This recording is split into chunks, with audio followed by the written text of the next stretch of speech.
প্রিয় দর্শক, আজ আপনাদের নিয়ে যাচ্ছি সুদূর কুষ্টিয়াতে লালন শাহের মাজারে।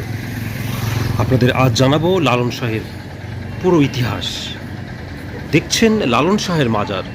ফকির লালন শাহের মাজার কুষ্টিয়া জেলার কুমারখালী উপজেলায় অবস্থিত। লালন শাহ এই কুমারখালী উপজেলার ছেউরিয়াতে তিনি তার শিষ্যদের নীতি ও আধ্যাত্মিক শিক্ষা দিতেন। তিনি প্রতি শীতকালে আখড়ায় একটি মহোৎসব আয়োজন করতেন, যেখানে সহস্রাধিক শিষ্য একত্রিত হতেন এবং সেখানে সঙ্গীত ও আলোচনা হতো। লালন শাহের মৃত্যুর পর এই স্থানটিতেই সমাহিত করা হয়। তার মৃত্যুর পর তার সমাধিস্থলে এক মিলনক্ষেত্র বা আখড়া গড়ে ওঠে। এই সমাধি ঘিরে রয়েছে তার শিষ্যদের সারি সারি কবর। ফকিরের লালন শাহের শিষ্য এবং দেশ বিদেশের অগণিত বাউলকুল এই আখড়াতেই বিশেষ তিথিতে সমবেত হয়ে উৎসবে মেতে ওঠে। আপনারা ভিডিওতে লালনের আখড়া দেখছেন।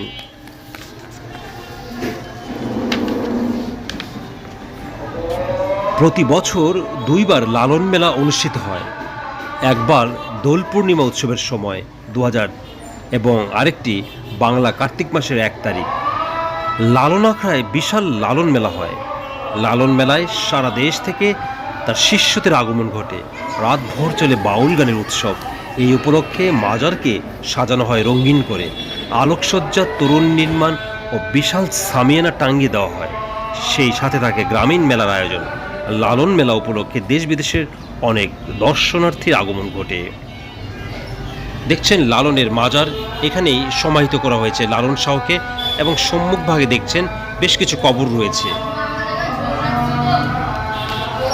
এটা লালনের মাজারের সম্মুখ ভাগের অংশ এবং কালো কালো যে অংশ দেখছেন এগুলি তার শিষ্যদের মাজার বা শিষ্যদের কবর, এবং ভেতরে রয়েছে লালন শাহের মাজার।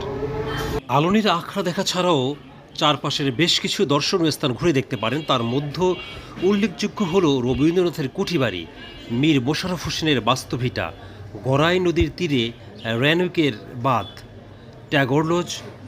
ঘুরে দেখার জন্য রিক্সা বা ইজি বাইক ভাড়া নিতে পারেন। কুষ্টিয়া শহরে মোটামুটি মানের বেশ কিছু আবাসিক হোটেল রয়েছে। আপনার পছন্দ মতো যে কোনো হোটেল ঠিক করে নিতে পারেন। একটু ভালো মানের মধ্যে রয়েছে হোটেল রিভারভিউ, হোটেল নূর ইন্টারন্যাশনাল, এছাড়া হোটেল দিশা, খুবই ভালো মানের হোটেল। এছাড়া মজমপুর ও এনএস রোডে বেশ কিছু মধ্যম মানের হোটেল রয়েছে। তবে আমরা হোটেল দিশা অবস্থান করেছিলাম। হোটেল দেশা উপজেলা মোড়ে অবস্থিত। এই হোটেলটি আসলেই ভালো, ডাবল বেডের, এসি রুম, 2400 টাকা ভাড়া, এবং এই হোটেলে সকালে নাস্তা বুফে দেওয়া হয়। সুতরাং আপনারা এই হোটেলটি বেছে নিতে পারেন। দর্শক, আমরা লালনের আখড়া দেখছি।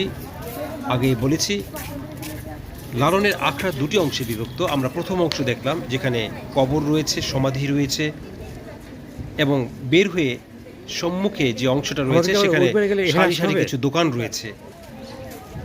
এই দোকানগুলিতে উপহার সামগ্রী বলতে পারেন, কিংবা বিভিন্ন ঘর সাজানোর জিনিস এখানে রয়েছে।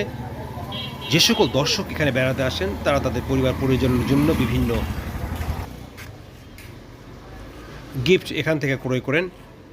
এবং এর পাশেই রয়েছে বিশাল এক মাঠ। এই মাঠের পাশে একটি দিঘি রয়েছে, যেখানে প্রতি বছর বিভিন্ন উৎসব হয়ে থাকে। আপনারা সেরকম একটা মাঠ দেখছেন। এই মাঠ এবং মাজারকে কেন্দ্র করেই লালন আখড়া মূলত। আমরা যারা লালনের আখড়া দেখতে যাইনি বা জানি না, তারা হয়তো ভেবে থাকি একরকম, কিন্তু বাস্তবে এই জায়গাটি অনেক গোছানো। পাশে রয়েছে রাজদিঘি নামে পরিচিত এটি। বলা হয়ে থাকে লালনকে এই রাজদিঘি থেকে তার পালক পিতা পেয়েছিল। আর লালনের যে মাজার, সেই মাজারের মধ্যেই লালন সমাহিত রয়েছে। মাজারের মধ্যে এবং বাহিরে লালনের পালক পিতার কবর রয়েছে।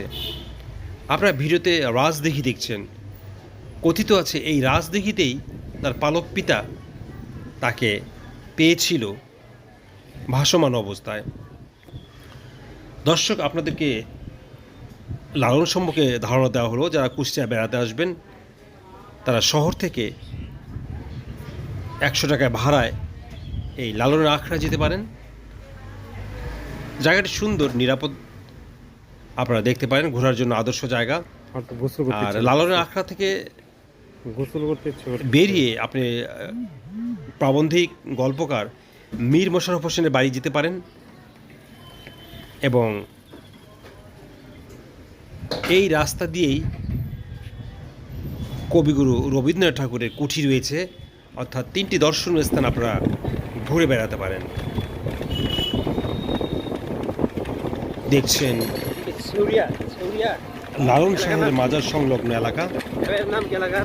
আপনাদের ভিডিওটি ভালো লাগলে আমরা উৎসাহ পাবো, নতুন ভিডিও তৈরি করব। সাবস্ক্রাইব করবেন, লাইক ও শেয়ার করবেন। দেশি বিদেশি পর্যটকদের বাংলাদেশকে জানার জন্য নীল লাইন লালন শাহ রোড। আপনারা ভূমিকা রাখবেন। আবার দেখা হবে নতুন জায়গায়, ততদিন ভালো থাকবেন। আল্লাহ হাফেজ।